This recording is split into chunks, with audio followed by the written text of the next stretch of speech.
क्योंकि वो लोगों की मौलिक समस्याओं में से एक भी समस्या का समाधान नहीं कर रहे, एक भी समस्या का समाधान नहीं कर रहे। सेंट्रल गवर्नमेंट में उनके पास बहुत ज्यादा पावर है, मगर किसी समस्या का समाधान होता हुआ दिख नहीं रहा। और 2024 का चुनाव अभी 23 ही बाकी है, तो ये मामला अगर वो खड़ा नहीं करेंगे तो फिर क्या करेंगे? जैसे फॉर एग्जाम्पल हम यहाँ प्रेस कॉन्फ्रेंस ले रहे थे, हिंदू मुसलमान का मामला हम नहीं खड़ा कर रहे, मगर कुछ पत्रकार वो चाहते हैं कि मामला हिंदू मुसलमान का खड़ा हो। ये तो हम समझ रहे, राजनीति है ये, पत्रकारिता नहीं है, राजनीति है। लेकिन सर, जो ये नफरत फैल रही है देश में, इसका कोई कार्ड है किसी के पास तो रोक सकता है? इन नफरत फैलाने वालों को सड़कों पर निपटना होगा, हम उसकी तैयारी कर रहे हैं। सड़कों पे कैसे निपटेंगे? लोकतांत्रिक तरीके से सड़कों पर नहीं निपटा जा सकता। सर, सड़क पे जो निकल रहा है वो तो जेल में जा रहा है। कौन? प्रोटेस्टर जितने हैं बताइए कि सबके खिलाफ FIR हुई है, जेल में है। एफआईआर वो तो लड़ाई का हिस्सा है ना। एफआईआर मान लो, जैसे मान लो लॉ एंड ऑर्डर का उल्लंघन अगर होता है, जैसे फॉर एग्जांपल रोहतक में मेरा कार्यक्रम था, डीएनए परिषद थी, तो वहां के ब्राह्मण जो है वो मेरे ऊपर दबाव नहीं डाल सकते, क्योंकि उनको मालूम है डरने वाला आदमी नहीं है, तो मेरे ऊपर नहीं डिबाटा वाला। वो जो हॉल वाला था ना, वो हॉल वालों को दबाव डाल के हॉल कैंसिल करवाया, जहां हमको इकट्ठा होना था, हॉल कैंसिल करवाया।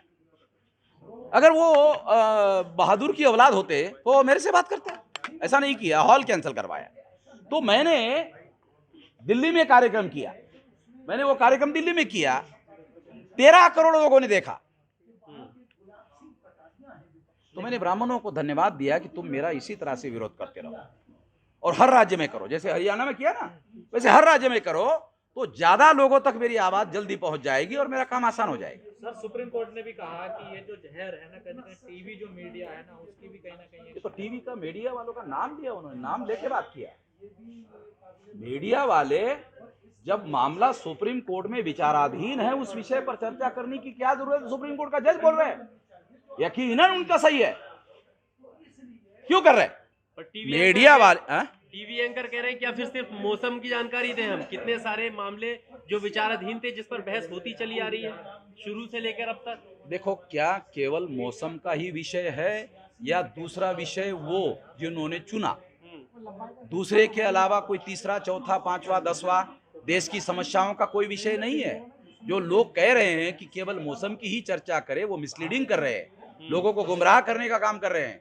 समस्याओं की भरमार है देश में, उसके ऊपर चर्चा कराई जा सकती है, मगर टीवी वाले भी, उनको टीआरपी चाहिए, उसके ऊपर विज्ञापन है, विज्ञापन के साथ जुड़ा हुआ मुद्रा वाला मामला है। जुबेर की गिरफ्तारी हो जाती है, आपको नहीं लगता है कि सर इस समय एकता के बजाय जो शेड्यूल कास्ट है उनको जागरूक करने के लिए कि वो एक पॉलिटिकल पावर बने? 10 साल 4 महीने का था, 65 साल चल रहा है, उसको आप सलाह दे रहे हैं? सामने देखिए, जिंदगी निकल गई यही करते करते, इतना बड़ा संकट खड़ा किया। दिख नहीं रहा, ये तो सवाल है ना सर। देखने के दो नजरिए, एक 10 लोगों का भी आप कवरेज कर सकते हो और 10,000 का भी कवरेज नहीं कर सकते है, हो रहा है भाई देश में। मैंने लखनऊ में कई लाख लोगों को इकट्ठा किया रमाबाई मैदान में, कोई अखबार में खबर नहीं भाई, क्या नहीं, रिकॉर्डेड है, वीडियो है, खबर ही नहीं है, इस बात को मानते हैं? सर, प्रोफेसर रतन लाल जुबेर की गिरफ्तारी हो जाती है, निपुण शर्मा की गिरफ्तारी नहीं होती है। सुप्रीम कोर्ट का जज कह रहा है उसके लिए रेड कारपेट बिछाया हुआ है, सुप्रीम कोर्ट का जज बोल रहा है उनके लिए रेड कारपेट बिछाया हुआ है। सर, जिस जज की आप बात कर रहे हैं उनको टारगेट किया जा रहा है सोशल मीडिया पे। उसने खुद कहा टारगेट किया करके, और उसके नाम से तो लग रहा है वो पारसी है। पर सर, पहली बार ऐसा हुआ है, उसके नाम से लग रहा है वो पारसी है। सर अगर हिंदू होते तो नहीं होता, हा? हिंदू होते जज तो नहीं होता टारगेट। मैं जब आप कहते हो ना हिंदू, तो हिंदू नाम का जो शब्द है ना, ये मुसलमानों के आगमन और आक्रमण के साथ भारत में आया है, ये भारतीय शब्द नहीं है। लड़ाई तो इसी शब्द की है सर। ये तो राजनीति में कैसे हुआ, अभी आपको थोड़ा सा आधा मिनट लेकर के बताता हूं कि ये कैसे हुआ। जैसे 26 जनवरी 1950 को, सुनिए, 26 जनवरी 1950 को जब संविधान लागू हुआ और हर 21 साल के व्यक्ति को वोट का अधिकार मिला, तब 3.5% ब्राह्मणों को लगा अब 3.5% के आधार पर हम चुनाव कैसे जीते। तब समस्या खड़ी हुई। तब उन्होंने ये सोचा कि यदि हम हिंदू मुसलमान का मामला नहीं खड़ा करेंगे तो SC ST OBC के लोग हमारे साइड में खड़े कैसे होंगे। हमारे साइड में तभी खड़े हो सकते हैं जब मामला हिंदू मुसलमान का खड़ा किया जाएगा। जब मामला हिंदू मुसलमान का खड़ा होगा तो कोई SC ST OBC का आदमी मुसलमान के साथ कैसे खड़ा होगा, वो तो इधर ही होगा। वो एक रणनीति है। अगर वो रणनीति कर रहे हैं तो हम भी तो आंदोलन कर रहे हैं, तो हमें भी तो रणनीति बनाने का अधिकार है। मीडिया आपके साथ नहीं तो कैसे लड़ाई लड़ी जाएगी? हाँ? सरकार आपकी नहीं, मीडिया आपके साथ नहीं तो फिर कैसे लड़ाई लड़ेगी? सोशल मीडिया ने 13 करोड़ लोगों तक आवाज पहुंचाई। आप लोग हैं अभी सोशल मीडिया सबसे बड़ा मीडिया हो गया है, ऐसा वही लोग बोल रहे हैं। प्रिंट मीडिया वाले बोल रहे हैं, इलेक्ट्रॉनिक मीडिया वाले बोल रहे हैं, और बोल ही नहीं रहे, उनके चैनल को सोशल मीडिया में दिखा रहे। बराबर है मैडम? आप हिंदू की बात कर रहे हैं, यहाँ पर हिंदू राष्ट्र के लिए जो है मांग की जा रही है, नारे लग रहे मैं हैं। नागपुर से आया हूँ, थोड़ा याद रखो। RSS का हेडक्वार्टर है, वहीं से आ रहा हूँ। वहाँ 2022 में 1 लाख लोगों का हेडक्वार्टर पे मोर्चा ले जाऊंगा RSS के। किसी की औकात नहीं जो रोक ले। 2023 को 5 लाख लोगों का, 2024 को 7 लाख लोगों का, 2025 को जब RSS का शताब्दी वर्ष होगा 10 लाख लोगों का ले जाऊंगा। नागपुर का ही हूं मैं, RSS का हेडक्वार्टर है ना नागपुर का, मैं वहीं से आया हूं। मैं जानता हूं उनकी क्या है। सर सुप्रीम कोर्ट को हिंदू मैं यही कह रहा हूं कि SC ST OBC जाग जाए तो उनकी हवा निकल जाएगी। सर सुप्रीम कोर्ट को सर देखो, संविधान SC के आधार पर अधिकार दे रहा है, ST के आधार पर अधिकार दे रहा है, OBC के आधार पर अधिकार दे रहा है। संविधान में कहाँ लिखा हुआ है हिंदू के आधार पर अधिकार दिया? लेकिन सर वोट तो हिंदू के आधार पर पड़ रहा है। वो लोग जगाएंगे तभी ना अल्पसंख्य ब्राह्मण बहुसंख्य हो जाएगा, तभी तो सत्ता पर काबिज होगा। नरेंद्र मोदी को कौन सा अधिकार RSS के लोगों ने दिया?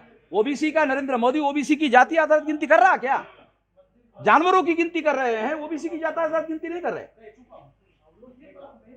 ओबीसी तो खुश हैं। OBC का प्रधानमंत्री OBC के ही विरोध में फैसले कर रहा है, तो फैसला करने का अधिकार नरेंद्र मोदी के पास है। कौन कहता है?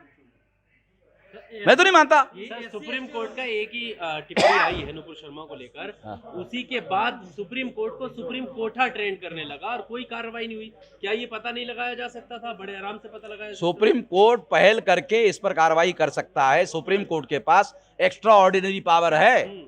संविधान में सुप्रीम कोर्ट के पास जांच करने का, अपने लेवल पर जांच करने का भी अधिकार है। होती क्यों नहीं है? ये मैं कैसे बता सकता हूँ होती क्यों नहीं है? जब जज की ही बेइज्जती और सुप्रीम कोर्ट की ही बेइज्जती हो रही है तो बचाने का काम मैं कैसे करूं? मैं तो कह रहा हूं कि मैं आपके समर्थन में हूं, मगर संवैधानिक अधिकार आपको है, आप पहल तो करें। रंजन गोगोई का ठीक है सर। सुप्रीम कोर्ट ने तो नुपुर शर्मा को जो है उदयपुर हत्याकांड का दोषी भी बताया, तो फिर उस पे FIR होनी चाहिए। सुप्रीम कोर्ट ने बाद में कहा, पहले मैंने कहा उसको पकड़ो, तो अभी तक उसकी वजह से बहुत सारे लोग मारे गए। सर उनकी गिरफ्तारी के लिए आपकी पार्टी ने क्या किया? हाँ? नुपुर शर्मा की गिरफ्तारी के लिए हम तो नुपुर शर्मा की मांग चल रहा है। सबसे पहले तो मैं ही वीडियो बना के मांग किया। चलिए ठीक है सर, धन्यवाद। देखिए, हमारा मकसद यही है कि देश में शांति हो, और जो हमारे दबे कुचले हुए लोग हैं और कई सौ साल से बेचारे मजलूम हैं, ख़ास तौर से दलित भाई और हमारे OBC और इसी तरीके से हमारे शेड्यूल ट्राइब के लोग, सिख भाई और हमारे ईसाई भाई, वो सब लोग, उन सब लोगों के साथ मिलके काम करना है और देश में एक मजबूत देश को करना है और एक नई आलम जगानी है इस देश में, ताकि हमारा भाईचारा मजबूत हो और जो गलत किस्म की हरकतें कर रहे हैं उनको डिफेंड किया जा सके।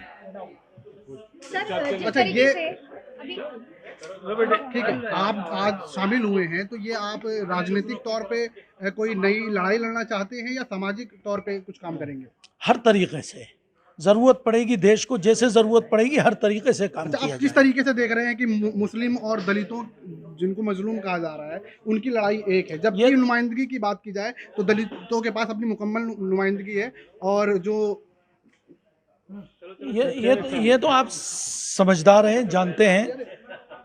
देखिए, आज देश की तमाम संस्थाएं कमज़ोर हो चुकी हैं, डेमोक्रेसी हमारी खतरे में है, और इसलिए उन सब चीज़ों को मजबूत करने की ज़रूरत है। आपको ऐसा नहीं लगता कि ऐसे मंचों पे आप मौजूद थे जहां से हिंदुओं को गाली दी जा रही है, इसका नुकसान कहीं ना कहीं मुसलमानों को उठाना पड़ता है? कोई गाली नहीं दे रहा है। नहीं, हिंदू भाइयों को कहाँ गाली दी गई, ये तो गलत है। वो तो उन्होंने, बामन मिश्राम साहब ने ये कहा कि भाई मैं हिंदू नहीं हूँ, और उन्होंने अपना जवाब भी दिया और बहुत सही अंदाज में दिया।